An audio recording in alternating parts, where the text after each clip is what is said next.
Bill Jasper with the New American Magazine, and I'm in Las Vegas at the Heartland Institute's 9th International Conference on Climate Change. And I have one of the honorees who was awarded here with me here today. Dragged him out of the hallway. Tom Harris. He is the Executive Director of the International Climate Science Coalition. That's right. And you're Canadian, headquartered in Ottawa, Canada. Yeah. And tell us first what your organization is focused on. So it's focused on climate change. But what is it that you folks do that's different from what some of the others are doing? Well, what we're trying to do more than anything is expand the tent of climate realism. We want to make it safe to be what we call a climate realist, people who appreciate that climate always changes, and it always will, it always has. And so we should help people adapt to climate change and continue the research so that someday we may be able to forecast climate change so that we can help people get ready for it. And getting ready for it could involve things like digging wells, of course, in Africa, or burying our cables underground. In New York City, for example, during Hurricane Sandy, there was a part of Manhattan that did not lose its electrical or communications or any of their communications were just completely intact as a consequence of having their cables underground, okay? So that is one way you can adapt to climate change, whether it gets hotter or colder, more or less storms. That just makes sense. But the thing that differentiates us, I think, from other groups is that we are nonpartisan. We have within our group socialists, okay, like Sonia Boehmer Christensen, who I introduced today. She's a devout socialist. She's East Germany. We have people on the very not the far right, but Lord Monckton is right, okay? We have a lot of people in the center, but we're trying to make it safe that people can be a climate realist. So while I was in Copenhagen at the climate conference, COP15, I stayed at the home of an upper middle class Danish family, and I found out before I went that the husband and wife were in fact very active left-wing socialists, activists in the community, so I thought I'd better not tell them why I'm there. But I got there, and the first morning, the lady said to me, she said, "Oh, we know why you're here." And I thought, oh, I'm going to have to leave. And she said, "But we agree with you. We're friends with Svensmark and Mortensen." Mortensen made the movie called The Cloud Mystery. It's probably the best science movie ever made in any field, okay? What they do is they follow Svensmark, who's a Danish scientist, from his original idea that maybe the climate is controlled by the clouds. And how is the clouds controlled? Are they controlled by cosmic rays from the sun or from deep space or whatever? He had this theory. Couldn't get any funding for it, but he managed to get a little small space in the basement of his laboratory, and he started to do his work. And Mortensen, the film developer, the producer, he thought that maybe this guy's worth following. And he followed him for 10 years through failure after failure until eventually his discoveries came out. And he's lauded across the world now. So this movie is a phenomenal history of how scientific discovery works and the kind of resistance mavericks have to go up against. And of course, he came to the conclusion that the sun was almost certainly the major driver of climate change because the sun blocks off cosmic rays from deep space, which otherwise make clouds. And it's a fairly complicated theory. But the bottom line is the landlady said, we agree with you. Tom, you have to make it safe for a left-winger to be a climate realist, okay? So she was using the term realist, which I thought was good. I said, well, do you ever bring up with your left-wing friends at parties your climate skepticism? Oh, no, we don't do that, it's part of the laundry list of left-wing ideals. So the whole point of ICSC is to try to take the politics out of it. I mean, we focus on the politics insofar as correcting people who are wrong and supporting people who are right. But we do not do that based on whether they're Republicans or Democrats. When Republicans make mistakes, we nail them. When Democrats say people need help adapting to climate change, we'll agree with them, okay? So we're trying to make it so that the tent is expanded. See, one of the things that people don't realize is that, like during World War I, when the two sides were very evenly matched, they were entrenched, and for years the war went on and on. There was virtually no change. And millions of people died, of course, and virtually no advances occurred. To some extent, we're like that in the climate war right now. We have the right-wingers who don't believe the climate scare. We have the left-wingers who do, and they hate each other's guts, and nobody's changing side, okay? But what we do is we look at it and say, this is not intuitively logical. Left-wingers have traditionally been the skeptics, and they were the first to accept Einstein's relativity, for example. because they like the idea that there's no absolute right or wrong. And they're always criticizing the right for being absolute in their views on ethics or morals or religion or things like that. And yet in the climate field, it's backwards. You have the absolute people are on the left, okay? And the right-wingers are the open-minded skeptics. You know, so something's gone wrong here. So I talked to a professor of philosophy from Lehigh University who supports the climate scare, okay, Stephen Goldman. He gives a course called The Science Wars, okay, a phenomenal course through the Great Courses, which you can get via the internet. And I asked him, I sent him the first line in the synthesis report from AR4. And it was logically, it didn't make any sense. But I wanted to see what a guy who was intellectually on the left, who also believed the climate scare, what did he think of the IPCC statement from a philosopher's point of view? And what the IPCC were saying is that the warming is unequivocal as evidenced by the observed increase in global temperature and sea level and blah, blah, blah. And he looked at that and he said, no. He said, that's extra-logical, kind of like extraterrestrial. In other words, it's outside of logic. And the point is this. Any left-wing philosopher or anybody who understands philosophy knows that you cannot prove something. And unequivocal means there is no alternative explanation. It is true, okay? True with a capital T. And Plato and all philosophers define truth as something that is universal, necessary, and certain, okay? But all philosophers understand that experience and observations are the opposite, okay? They're very particular.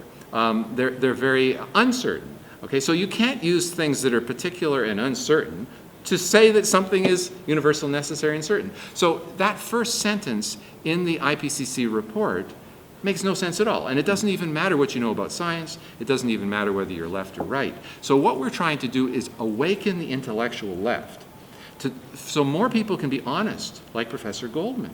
As I say, Goldman still supports the climate scare, but he says that a lot of these arguments just are not sensible. They're deductive logical fallacies. They don't make logical sense. You know, one really good example that he uses in his course is called affirming the consequences. And it works like this. And it has been known since Plato's time that this is a deductive logical fallacy. But we use it all the time in science, and in particular in the climate wars. I have a theory, and if my theory is right, this light should turn red. The light does turn red. My theory must be right. Of course, that makes no sense. There could be totally different reasons why the light turns red. It's a deductive logical fallacy. And yet the IPCC looks at the results of climate over certain periods of time. They say, oh, look at that. The light turns red. Climate, you know, it's getting hotter. Our theory must be right.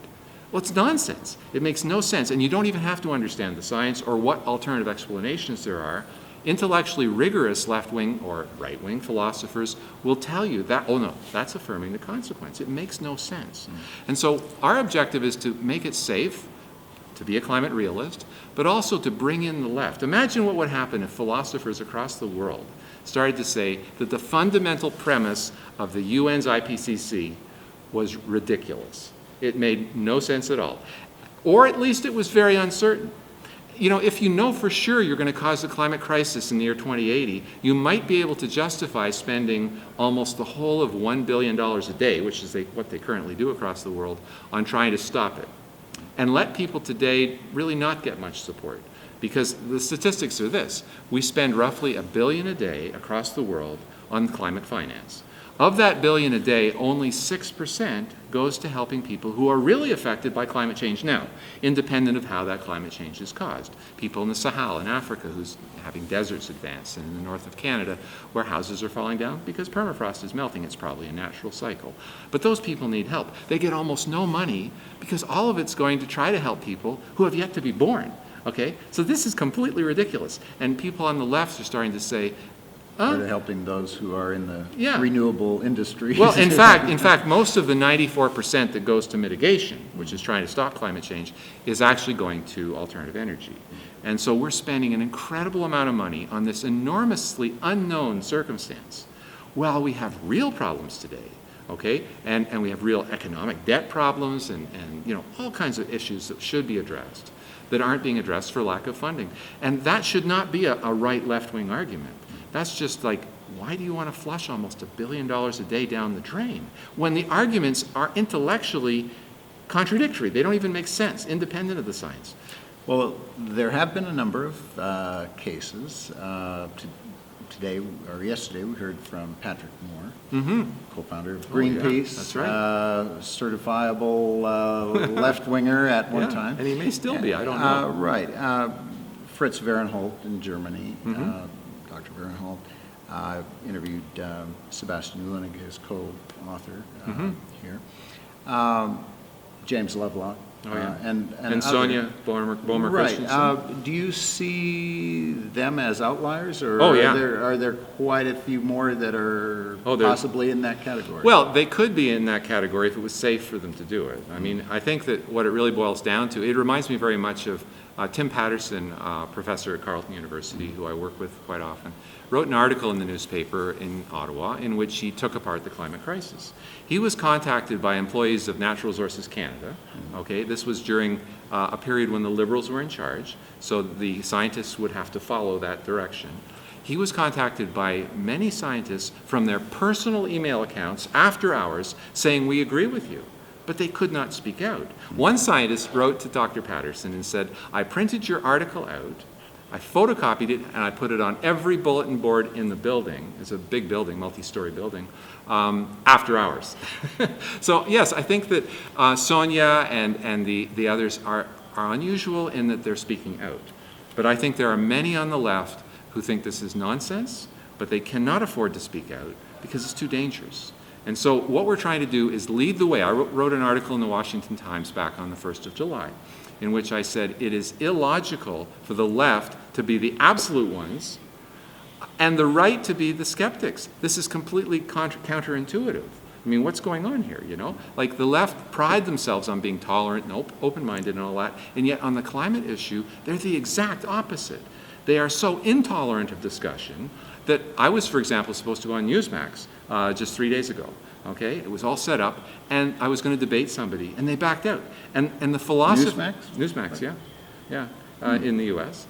And what happened is they called me at the last minute, and they couldn't get anyone to debate me. And this happens all the time. Al Gore's people were supposed to debate me a couple of years ago, and they also backed out. They were told by Gore's people in Tennessee, do not engage in the debate, because it'll give the image that there is a debate. If we're not going to debate with people as to whether or not the moon is made of cheese, okay? It's just a silly argument. So their approach is to simply not debate at all. Right. And so that's what's happening now, is it's become dangerous to be outspoken if you're on the left, even though I'm sure many left-wingers know that this is falling apart. Many left-wingers feel that they would be abandoning their intellectual fellow travelers if they come over to our side. And indeed, that would be true, because the climate scare is part of the laundry list of left-wing ideals, where people who don't know anything about many of the issues just support them because the left do. Okay, and so you got the media. I contacted one of our local newspapers and I said, "Why aren't you showing both sides of the climate scare?" And they said, "Oh no, we agree with David Suzuki and Al Gore." I said, "But do you have a single person on staff who has even a Bachelor of Science?" "Oh, no." I said, "Well, then how can you decide who's right?" And they finally admitted, "Well, if we showed your side, our advertisers wouldn't like it." I looked at their paper and I thought, yeah, of course, they have an ad for Canon Printing or somebody else who's saying that they're reducing greenhouse gases and saving the world. The last thing they need, and it's a big ad, it covers a whole page, it's probably worth $10,000. The last thing they need is a scientist on the other side saying the whole thing's bunk. Yeah. So a lot of it's being driven by finance, of course, but I think a lot of it's driven by the intellectual left, assuming that this is just one of the ideals that they should stick to. And maybe at the beginning it made sense, because at the beginning it was a ragtag bunch of hippies against the world who were trying to save the planet. And the left tend to have sympathy to that.